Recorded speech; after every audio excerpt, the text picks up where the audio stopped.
சங்கீதம் 31 அதிகாரம் 19வது வசனத்தை நாம் வாசிப்போம்.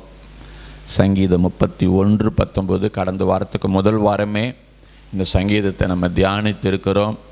மறுபடியும் ஒரு முறை உங்களுக்கு நான் ஞாபகப்படுத்தி கடந்து செல்ல விரும்புகிறேன்.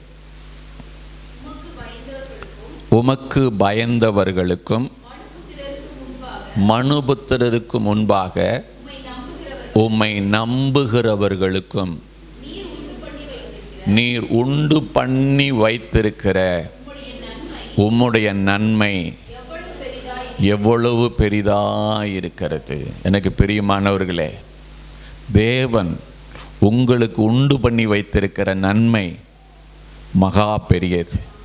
ஹல்லேலூயா. நீங்க எப்படி வாழணும், என்னுடைய வாழ்க்கை எந்த அளவுக்கு உயரணும் அப்படின்னு சொல்லி உங்ககிட்ட யாராவது வந்து பேட்டி எடுத்தாங்கன்னா நீங்கள் என்ன சொல்லுவீங்கன்னு எனக்கு தெரியல. யாராவது 2 பேர்த்து 3 பேர்த்து எழுப்பி அப்படி கேள்வி கேட்கலாமா? வேண்டாம். எதுக்கு வம்பு? நீங்கள் எதிர்காலத்தில் எப்படிப்பட்டவங்களா இருக்க ஆசைப்படுறீங்க அப்படிங்க உங்கள் மனதிலே நீங்கள் ஒரு கற்பனை பண்ணுங்கள். உங்களுக்கு என்னெல்லாம் இருக்கணும், என்னெல்லாம் உங்கள் வாழ்க்கையில் இருக்கணும், என்னெல்லாம் இருக்க கூடாது. ஒரு கற்பனை பண்ண முடியுமா? வியாதி இருக்கக்கூடாது. அப்புறம் வியாதியினுடைய அடையாளமே இருக்கக்கூடாது. வியாதி இருக்கக்கூடாதுன்னு கூட சொல்லக்கூடாது. வியாதியினுடைய அடையாளமே இருக்கக்கூடாது. வறுமையினுடைய அடையாளமே என் வாழ்க்கையில் இருக்கக்கூடாது. அப்புறம் பலவீனம், அதான் அது வியாதி அடையாளம். பலவீனமெல்லாம் வியாதியினுடைய அடையாளம். அதெல்லாம் எதுவுமே இருக்கக்கூடாது. வறுமைன்னா என்ன, கடன்னா என்ன? சரி, இதெல்லாம் இருக்கக்கூடாது. சோதரி என்ன இருக்கணும்? சமாதானம் இருக்கணும், சந்தோஷம் இருக்கணும், அவ்வளோதானா? நிம்மதி இருக்கணும். பாருங்கள், சமாதானம் இருக்கணும், சந்தோஷம் இருக்கணும், நிம்மதி இருக்கணும். சுற்றி வளைச்சி 3 அதுக்குள்ளே தான் நிற்கிறீங்க. சுகம் இருக்கணும், பலன் இருக்கணும், சாட்சியாக இருக்கணும். பார்க்குறவங்களே அவங்க தேவனால் தெரிந்து கொள்ளப்பட்டவங்கன்னு சொல்லணும். இப்போ பார்த்தீங்களா, யாருக்குமே எனக்கு ஒரு நல்ல வீடு வேணும், எனக்கு ஒரு கார் வேணும் அப்படி நம்மளால் என்ன பண்ண முடியல. கேட்குற அளவுக்கு நம்ம என்ன, கார் ஓட்டுற அளவுக்கு நம்ம என்ன பெரிய ஆளா? ஏதோ ஒரு சைக்கிள் கிடைச்சா அல்லது ஒரு டிவிஎஸ் கிடைச்சா, ஒரு ஸ்கூட்டி ஒன்று கிடைச்சா போதும். பெட்ரோல் ஊற்றுறக்கே, அதுக்கே பெட்ரோல் ஊற்றுறதுக்கு வக்கில்ல. நமக்கு வந்து காரு வேற என்ன வேணுமாக்கும் அப்படின்னு நம்ம மனசாட்சியே நம்மளை பார்த்து என்ன செய்யுதுங்க, சொல்லுது. ஆமாவா இல்லையா? இதுதான் நம்முடைய மனம், குறுகின மனம். ஆனால் ஆண்டவர் உங்களுக்கு ஆயத்தம் பண்ணி வைத்திருக்கிற நன்மை மகா பெரியது, மகா பெரியது. நீங்கள் நினைக்கிறத விட, ஐயா, நீங்கள் நினைக்கிறத விட ஆண்டவர் எல்லா காரியத்திலையும், எல்லா சூழ்நிலைகளிலும், எல்லா நாட்களிலும் உங்களை அதிகமாய் ஆசீர்வதிக்க விரும்புகிறார். அதிகமாய் ஆசீர்வதிக்க விரும்புகிறார். ஹல்லேலூயா. நான் நினைக்கிறத விட எனக்கு ஆசீர்வாதம் அதிகம். நான் விரும்புகிறத விட எனக்கு அதிகமாய் கொடுக்கிறவர் என்னுடைய தேவன். நான் விரும்புகிறதை விட எனக்கு அதிகமாய் கொடுக்கிற என்னுடைய தேவன் எனக்குள்ளேயே வாசம் பண்ணுகிறார். ஆமென். தினம் சொல்லுங்க, ஆண்டவரே, நான் நினைக்கிறத காட்டிலும் அதிகமாக கொடுக்கிறவர் எனக்குள்ளே இருக்கிறீர், எனக்குள்ளே இருக்கிறீர். அல்லேலூயா.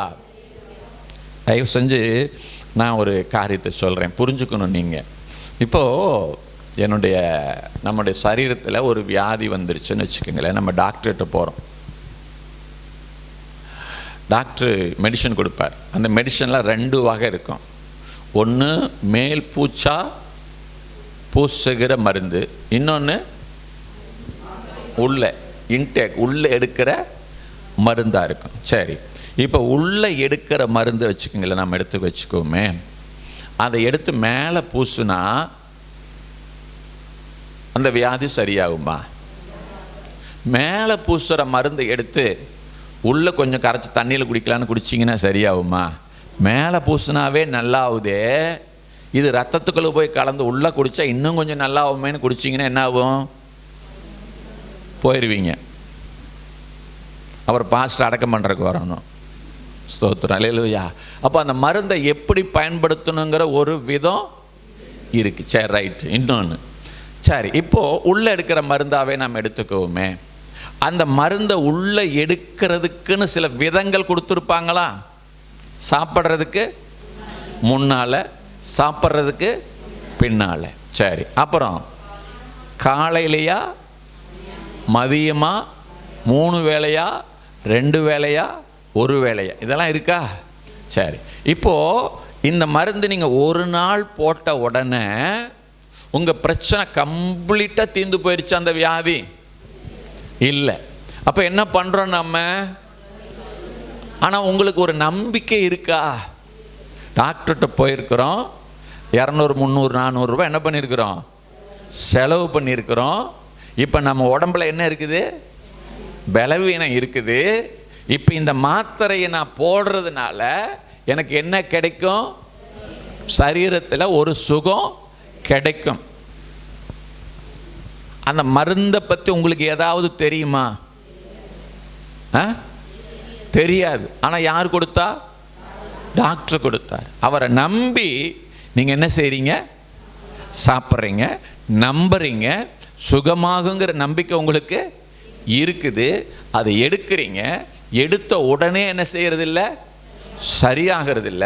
ஒரு 4 நாளைக்கு 3 நாளைக்கு முதல்ல கொடுப்பார். ஒரு நல்ல டாக்டர் என்ன பண்ணுவாருங்க? 3 நாள் சாப்பிட்டு பாருங்க, மறுபடியும் என்கிட்ட வாங்கம்பாரு. கொஞ்சம் பரவாயில்லைங்கன்னு போய் சொன்னால் மறுபடியும் அவர் என்ன பண்ணுவார்? அதே மாத்திரையை மறுபடியும் இன்னொரு 3 நாளைக்கு எடுத்துக்குங்கம்பாரு. இப்போ எனக்கு 90% பரவாயில்லைங்க அப்படின்னா மறுபடியும் டாக்டர்கிட்ட போகிறீங்க, மறுபடியும் என்ன பண்ணுறாரு? அதே மருந்து இன்னொரு 2 நாளைக்கு சாப்பிடுங்க. அப்போ தொடர்ச்சியாக அந்த பிரச்சனை சால்வ் ஆகிற வரைக்கும் நாம் என்ன பண்ணிக்கிட்டே இருக்கிறோம்? மருந்தை உள்ள சரியான முறையில் எடுத்துக்கொண்டே இருக்கிறோம். அதே முறையில் தாங்க கர்த்தருடைய வார்த்தை என்கிற மாத்திரையை, கர்த்தருடைய வார்த்தை என்கிற மாத்திரையை சரியான நேரத்தில், சரியான அளவில், சரியான முறையில் நீங்கள் என்ன பண்ணிக்கிட்டே இருக்கணுங்க? உட்கொண்டு கொண்டே இருக்கணும். அப்படின்னா உட்கொள்றதுனா பேசிக்கொண்டே இருக்கணும். நீங்கள் மாத்திரை வயிற்றுக்கு அனுப்புகிறீங்க. மாத்திரையை எங்கே அனுப்புகிறீங்க? வயிற்றுக்கு அனுப்புகிறீங்க.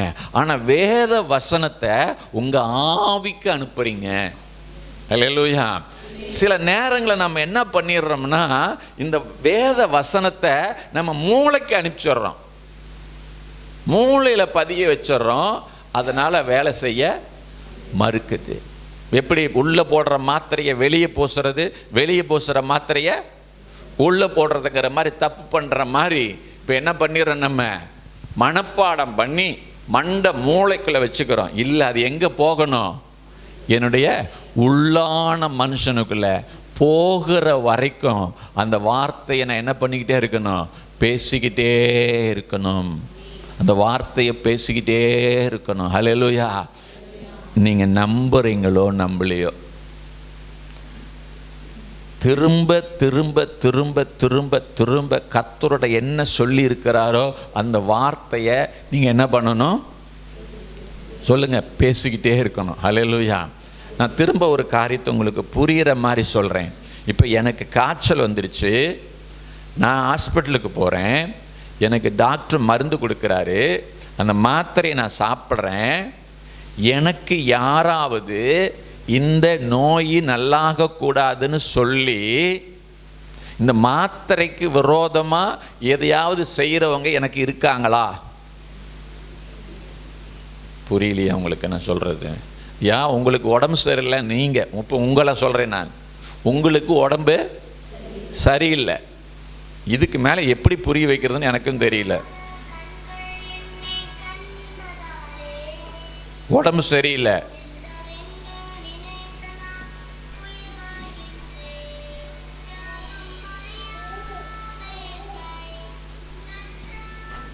பாப்பாட்ட கூட கொண்டு போய்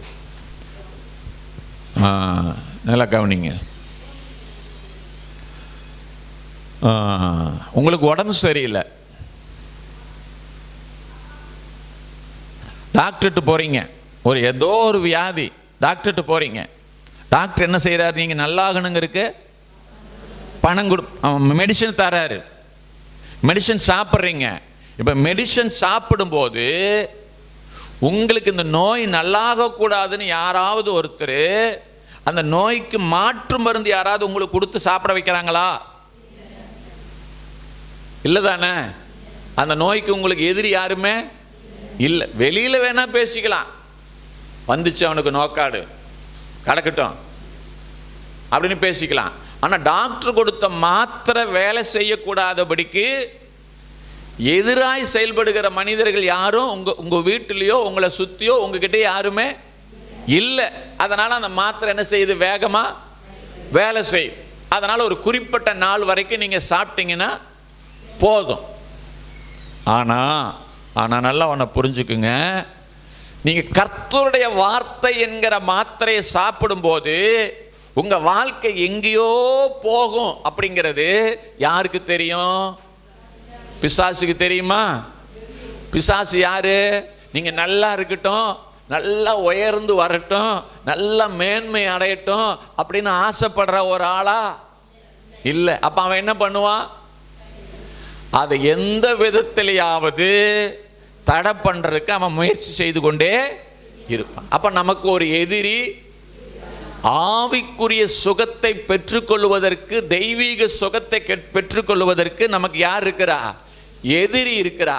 அப்ப டாக்டர் கொடுக்கிற மாத்திரையை கவனமா சாப்பிடுகிறத விட அதை சரியான முறையில், சரியான நேரத்தில், சரியான நாளில் நம்ம ஃபாலோ பண்றதை விட இந்த வேத வசனத்தை நான் வாயை திறந்து பேசுகிறதுல ரொம்ப ரொம்ப ரொம்ப கவனமா நான் இருக்கணும்.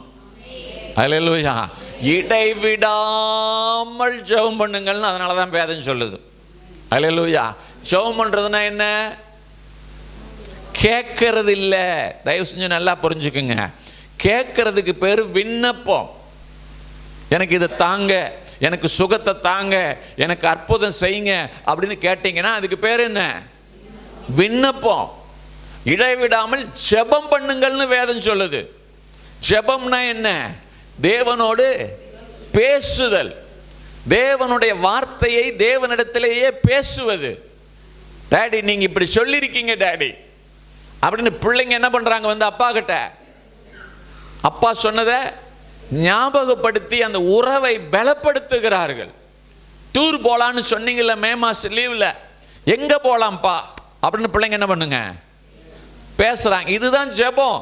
அப்ப நீங்க அப்பா கிட்ட வந்து அப்பா என்ன சொன்னாங்களோ அந்த வார்த்தையை உங்களுக்கு சொந்தமாக்கி அதை அப்பா கிட்ட திரும்ப திரும்ப என்ன பண்றது? பேசுறது. அதுதான் ஜெபம். அதை எப்படி பண்ணணுமா? இடைவிடாமல். சொல்லுங்க, என்ன பண்ணணும்?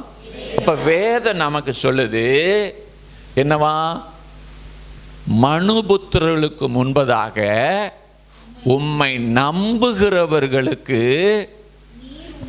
நீர் உண்டு பண்ணி வைத்திருக்கிற உம்முடைய நன்மை, என்னுடைய நன்மை இல்லை. நல்லா கவனிங்க. எனக்கு நிறைய விஷயம் நன்மையா தெரியும், ஆனா அது கடைசியில் எங்க கொண்டு போய் விட்டுரும்? தீமையில விட்டுரும். எங்க அப்பாவுக்கு தான் தெரியும், என்னை படைச்சவருக்கு தான் தெரியும், என் காலத்தை கரத்தில் வச்சிருக்கிற ஆண்டவருக்கு தான் தெரியும். எனக்கு 10 வருஷம் கழிச்சு எது நன்மையா இருக்கும் எது தீமையா இருக்கும்னு அவருக்கு தான் தெரியும். அல்லேலூயா. அப்போ அவர் வந்து தீர்மானிச்சிருக்கிறாரு, எனக்கு உண்டு பண்ணி வைத்திருக்கிற உம்முடைய நன்மை எனக்கு எவ்வளவு பெரிதா இருக்கிறது ஆண்டவரே. அது என் வாழ்க்கைக்கு வந்து சேரும் ஆண்டவரே. நான் அதை அனுபவிப்பேன் ஆண்டவரே. நான் அதை அனுபவிப்பேன் ஆண்டவரே. சொல்லுங்க, நான் அதை அனுபவிப்பேன். நீர் எனக்கு உண்டு பண்ணி வைத்திருக்கிற நன்மை, உம்முடைய நன்மை எவ்வளவு பெரிதாய் இருக்கிறது, அதை நான் அனுபவிப்பேன். இது எப்பெல்லாம் பேசணும்? இடைவிடாம பேசணும்.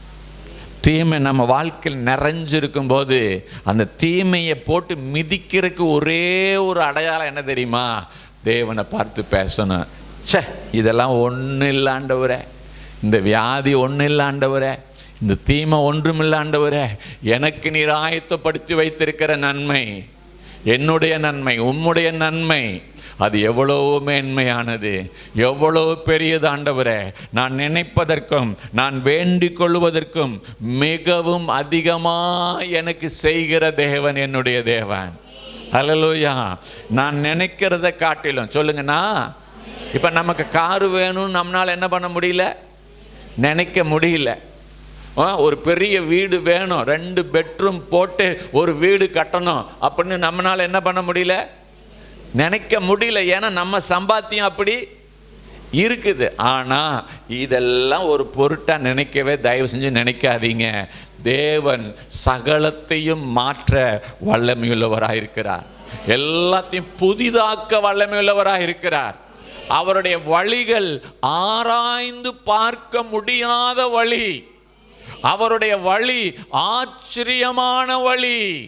அது மனித ஞானத்துக்கும் மனித புத்திக்கும் எட்டாத காரியத்தை அவர் உங்களுக்கு செய்வார். நீங்கள் கிரகித்து கொள்ள முடியாதவைகளை அவர் உங்களுக்கு செய்வார். விசுவாசிக்கிறவங்க ஆமென் சொல்லுங்க. உங்களால ஜீரணிச்சுக்கவே முடியாது. எனக்கு இவ்வளவு பெரிய உயர்வா, எனக்கு இவ்வளவு பெரிய மேன்மையா, எனக்கு இவ்வளவு பெரிய ஆசீர்வாதமா, ஐயோ என்னால நம்பவே முடியலையே, எனக்கு இப்படிப்பட்ட ஒரு சுகமா, எனக்கு இப்படிப்பட்ட ஒரு வாழ்க்கையா என்று சொல்லி உங்களால் கிரகித்து கொள்ள முடியாததை செய்கிறவர் என்னுடைய தேவன். ஹல்லேலூயா. அப்ப நீங்க ஆண்டவர் பார்த்து பேசணும், இடைவிடாம பேசணும்.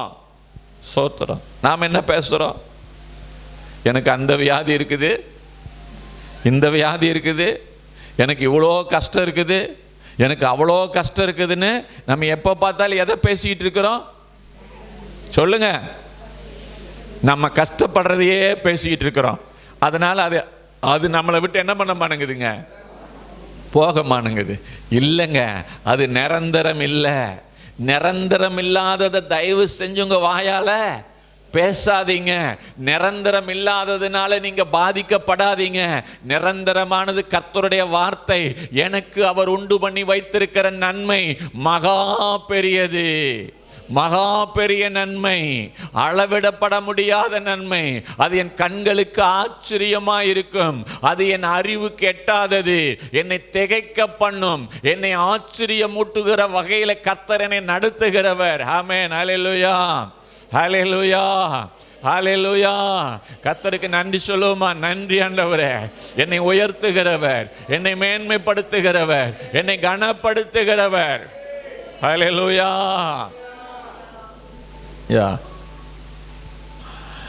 எப்படி உங்களுக்கு இன்னும் புரிய வைக்கிறதுன்னு எனக்கு தெரியல.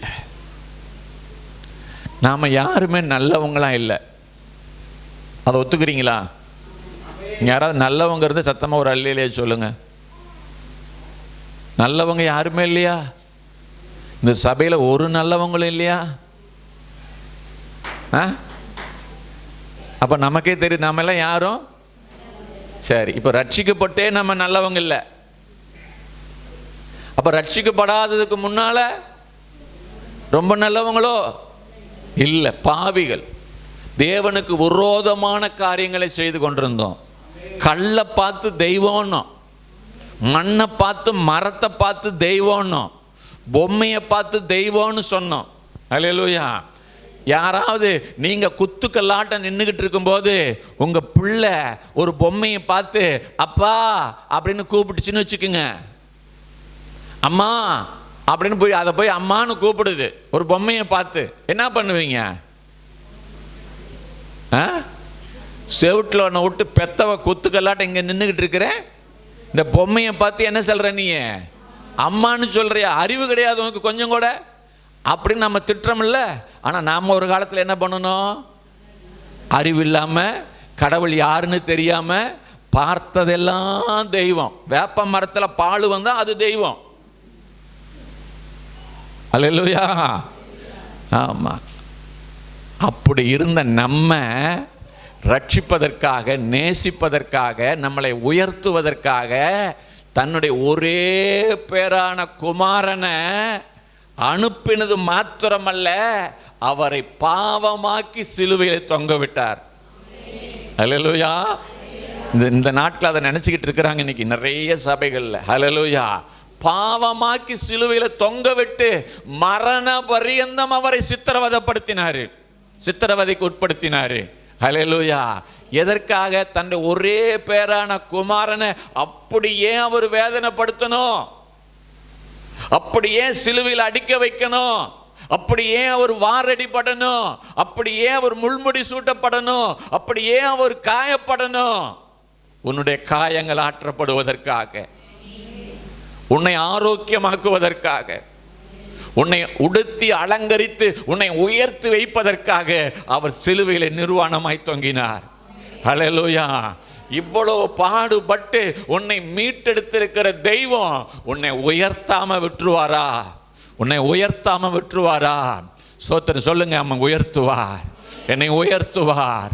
என்னை உயர்த்துகிற தெய்வம், என்னை உயர்த்துகிற தெய்வம்.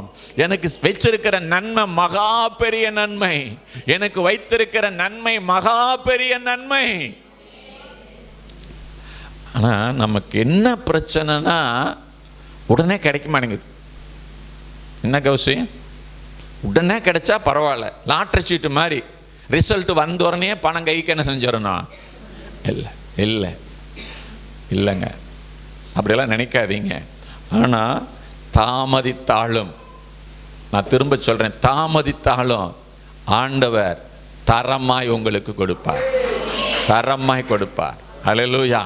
நான் வேதத்தில் நம்ம எங்கெல்லாம் தாமதமாக கிடைச்சிருக்குதோ அதெல்லாம் தரமானதாக தான் இருந்திருக்குது. ஹல்லேலூயா. கர்த்தர் நல்லவர். சோத்திரம். கர்த்தர் நல்லவர். ஹல்லேலூயா. சரி, இன்னொரு வசனத்தை நாம் வாசிப்போம். அப்போஸ்தலர் நடபடிகள் 14ஆம் அதிகாரம் 17வது வசனம். அப்போஸ்தலர் நடபடிகள் 14:17.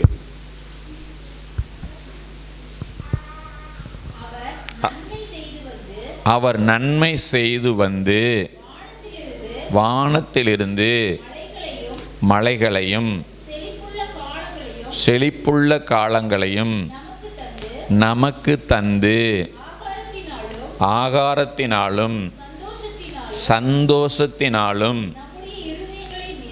நம்முடைய இருதயங்களை நிரப்பி இவ்விதமாய் அவர் தம்மை குறித்து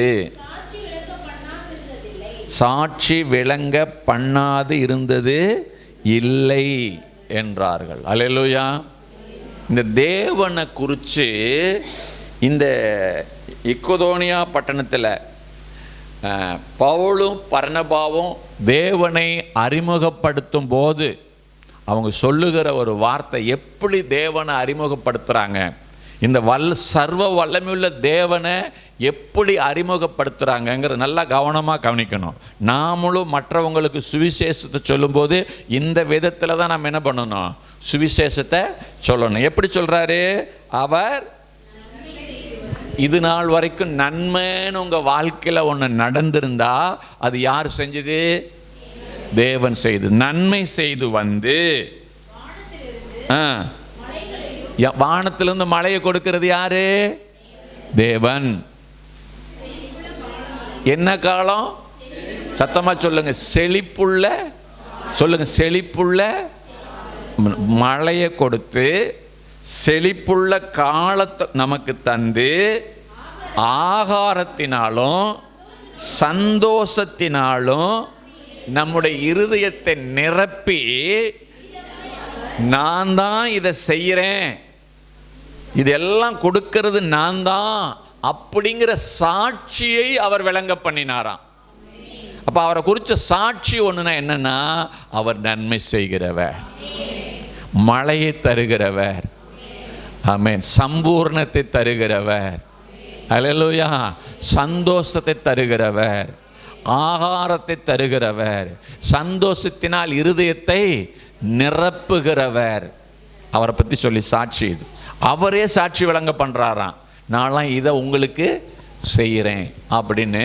அவர் செய்கிற நன்மைகளினாலும் ஆசீர்வாதங்களினாலும் தமக்கு சாட்சி உண்டாகும்படி செய்கிற தேவன். நான் திரும்ப சொல்றேன், அவர் உங்களுக்கு செய்கிற நன்மைகளினாலே, அவர் உங்களுக்கு செய்கிற உயர்வினாலே, அவர் உங்களுக்கு கொடுக்கிற மேன்மைகளினாலே, அவர் உங்களுக்கு கொடுக்கிற அற்புதங்களினாலும் அதிசயங்களினாலும் சுற்றி இருக்கிற ஜனங்களுக்கு மத்தியில அவர் தமக்கு ஒரு சாட்சியை விளங்க பண்ணுகிறார். நீ சொல்ல வேண்டிய அவசியம் இல்லை. உன்னை உயர்த்துகிறதின் மூலமாகவே தேவனுடைய நாமம் உயர்த்தப்படுகிறது. உன்னை வாழ வைக்கிறதின் மூலமாகவே கர்த்தருடைய நாமம் உயர்த்தப்படுகிறது, சாட்சியாக விளங்குகிறது. எத்தனை பேருக்கு விளங்குச்சு? நீங்க இந்த நிலைமையில, இப்ப இருக்கிற நிலைமையில இருந்துகிட்டு இருந்தீங்கன்னா, ஒரு ஆளு கூட உங்ககிட்ட வந்து உங்க ஆண்டவரை பத்தி எனக்கு சொல்லுங்கன்னு என்ன செய்ய மாட்டாங்க, கேட்க மாட்டாங்க. இப்ப வாழ்ந்துகிட்டு இருக்கிற வாழ்க்கையை பார்த்து யாரும் இயேசுவுக்கு சாட்சி சொல்ல மாட்டாங்க. ஆனா ஆண்டவர் உங்க வாழ்க்கையை உயர்த்த விரும்புகிறார். ஜனங்கள் உன்னிடத்துல தேடி வந்து, இந்த மேன்மை நீ இயேசுவை ஆராதிச்சதுனால உனக்கு கிடைச்சிச்சு, இந்த ஆசீர்வாதம் நீ இயேசப்பா பிள்ளையா இருந்ததுனால உனக்கு கிடைச்சிச்சுன்னு சொல்லக்கூடிய அளவுக்கு கர்த்தர் தன்னுடைய நாமத்தை மகிமைப்படுத்தக்கூடிய அளவுக்கு, தன்னுடைய நாமத்துக்கு சாட்சி உண்டாக பண்ணக்கூடிய அளவுக்கு கர்த்தர் உங்க வாழ்க்கையை உயர்த்துகிறவராயிருக்கிறார். ஐயா, நீ வேதனைப்பட்டு கொண்டு இருக்கலாம், இன்னைக்கு எனக்கு கிடைக்கலையே கவலைப்பட்டு கொண்டு இருக்கலாம். ஐயோ, என் சரீரத்தில் வியாதி இருக்குதே, பலவீனம் இருக்குதே, கடன் இருக்குதே, பிரச்சனை இருக்குதே, போராட்டம் இருக்குதே என்று சொல்லி நீ வேதனைப்பட்டு கலங்கி கொண்டு இருக்கலாம். ஆனா ஆண்டவர் அப்படிப்பட்டவர் அல்ல. இந்த சூழ்நிலைகள் எல்லாவற்றையும் மாற்றி மாற்றி மாற்றி மாற்றி மாற்றி உன்னை உயர்த்தி உயர்த்தி உயர்த்தி உன்னை மேன்மைப்படுத்தி மேன்மைப்படுத்தி மேன்மைப்படுத்தி ஜனங்களுக்கு மத்தியில அவர் தம்முடைய நாமத்தை உயர்த்தி காட்ட விரும்புகிறார். உன்னை உயர்த்தாம அவருடைய நாமம் உயராது. உன்னை மகிமைப்படுத்தாம அவருடைய நாமம் மகிமைப்படாது. நீ மேன்மை அடையாம அவருடைய நாமம் மேன்மை அடையாது. இது உங்க மனசுல ஆழமா பதியணும். அப்போ இப்படி இருக்கிற வாழ்க்கைய நான் வெறுக்கிறேன். சொல்லுங்க, நான் வெறுக்கிறேன். இது எனக்கு ஆண்டவர் கொடுத்த வாழ்க்கை இல்லை. அனுதினமும் ஹாஸ்பிட்டலுக்கு போகிறேன், அனுதினமும் நான் செலவழிக்கிறேன், அனுதினமும் கடை வாங்குறேன், வாங்குகிற சம்பளத்தெல்லாம் நான் வட்டி கட்டுறேன், வாங்கின கடனை எல்லாம் கட்ட முடியல, இப்படி ஒரு வாழ்க்கை நான் வாழ்ந்துக்கிட்டு இருக்கிறேன்னு சொன்னால் அந்த வாழ்க்கையை நான் வெறுக்கிறேன். நான் வெறுக்கிறது மாத்திரமல்ல, என்னை உருவாக்கினவர் வெறுக்கிறார். என்னை உருவாக்கினவர் வெறுக்கிறார். என் பிள்ளை இப்படி வாழ கூடாது, என் பிள்ளை இப்படி தவிக்க கூடாது, என் பிள்ளை இப்படி போராடக்கூடாது, என் பிள்ளை என்னுடைய வாழ்க்கையை நான் என்ன பண்ண போறேன், உயர்த்த போறேன். அல்லேலூயா. விசுவாசிக்கிறீங்களா? அப்படி உயர்த்தி என்ன விளங்க பண்ணுவாராம்? அவருடைய சாட்சியை விளங்க பண்ணுவாராம். அல்லேலூயா. நீங்க தான் அவருக்கு சாட்சி. நீங்களும் நானும் தான் சாட்சி. நம்ம நல்லா இருக்கும்போது மட்டும்தான் அவருடைய நாமம் மகிமைப்படும். நாம் கெட்டு போயிட்டோம்னா அவருடைய நாமம் தூசிக்கப்படும். அது உங்களுக்கு தெரியுது, ஆனால் ஆண்டவருக்கு தெரியல நாம் நினச்சிக்கிட்டு இருக்கிறோம். நமக்கு தெரிகிறத விட யாருக்கு நல்லா தெரியும்? ஆண்டவருக்கு நல்லா தெரியும். அல்லேலூயா. 2 காரியத்தை சொல்லி முடிக்கிறேன் நான். அல்லேலூயா. ஒன்று என்ன? ஆண்டவர் எனக்கு செய்திருக்கிற, உண்டு பண்ணி வைத்திருக்கிற நன்மை மகா பெரியது. அது எப்போ எனக்கு ஆண்டவர் தருவார்? நான் அதை அறிக்கையிட்டு விசுவாசித்து நான் அப்பியாசிக்க தேவன் எனக்கு அதை தருவார். அம்மார், அவர் தருகிறவர். எனக்கு சொல்லுங்க, நீங்க சொல்லுங்க, வாயை திறந்து சொல்லுங்க. எனக்கு மகா பெரிய நன்மைகளை தருகிறவர் ஆண்டவரே, என் வாழ்க்கையை உயர்த்துகிறவர் ஆண்டவரே. ஆமா, எனக்கு மகா பெரிய நன்மையை நீர் உண்டு பண்ணி வைத்திருக்கிறீர். எப்போ பார்த்தாலும் சொல்லுங்க, உங்க நினைவு வரும்போதெல்லாம் சொல்லுங்க, கர்த்தர் நல்லவர் நல்லவர், கர்த்தர் உங்க வாழ்க்கையை உயர்த்துவார். அல்லேலூயா. 2வது, ஆண்டவரே, என் வாழ்க்கை உயர்த்தப்படுகிறதின் மூலமா என்னுடைய இருதயம் நிரப்பப்படுகிறதின் மூலமா, என் குடும்பம் ஆசீர்வதிக்கப்படுகிறதின் மூலமா உங்க சாட்சியை எங்க தேசத்தில் நீர் விளங்க பண்ணுகிறீர். எங்க தேசத்தில் சாட்சியை விளங்க பண்ணுகிறீர். ஹல்லேலூயா. என் மூலமாய் உமக்கு சாட்சி உண்டாகிறது. சொல்லுங்க, என் மூலமாய் உமக்கு சாட்சி உண்டாகிறது. ஆமென். என்னுடைய ஆசீர்வாதமான வாழ்க்கையினால் உமக்கு சாட்சி உண்டாகிறது. என்னுடைய சுக வாழ்க்கையின் மூலமாய் உமக்கு ஒரு சாட்சி உண்டாகிறது. உம்முடைய சாட்சியை நீர் விளங்க பண்ணுகிற தேவனாய் இருக்கிறீர் என்று சொல்லி வாயை திறந்து தினமும் சொல்லுங்க. கர்த்தர் நிச்சயமாக மாற்றுவார். ஏன், நீங்க வாயை திறந்து பேசுறது தான் ஆவிக்குரிய மாத்திரை. என்னங்க பிரேமமா? வாயை திறந்து நன்மையை பேசுறது தான் ஆவிக்குரிய மாத்திரை. ஸ்தோத்திரம். என்ன பேசணும்? கர்த்தர் என்னை விடுவித்து விட்டார், நான் ஆசீர்வதிக்கப்பட்டிருக்கிறேன். ஆனா பிரச்சனை உள்ள இருந்துகிட்டே தான் இருக்குது. அதை என்ன பண்ணக்கூடாது? பேசக்கூடாது. இப்ப என் சரீரத்திலையும் எனக்கு என்ன இருக்குது? பலவீனம் இருக்குது. நான் பலவீனத்தை என்ன பண்ண மாட்டேன்? பேச மாட்டேன். கர்த்தர் எனக்கு என்ன வச்சிருக்கிறாரு? சுகத்தை வைத்திருக்கிறார், நன்மையை வைத்திருக்கிறார், ஆசீர்வாதத்தை வைத்திருக்கிறார், என்னை விடுதலை ஆக்கி இருக்கிறார், என்னை சுகமாக்கி இருக்கிறார். ஆமென் என்று சொல்லி நீங்க திரும்ப திரும்ப சொல்லுகிறது ஆவிக்குரிய மாத்திரை. சொல்லுங்க, ஆவிக்குரிய மாத்திரை. டாக்டர் கொடுக்கிற மாத்திரை வேலை செய்தா? அப்ப ஆண்டவர் கொடுக்கிற ஆவிக்குரிய மாத்திரையும் வேலை செய்யுமா? வேலை செய்யாதா? வேலை செய்யும். எல்லாரும் எழுந்து நின்று ஆண்டவருடைய சமூகத்தை நம்ம ஒப்பு கொடுப்போமா?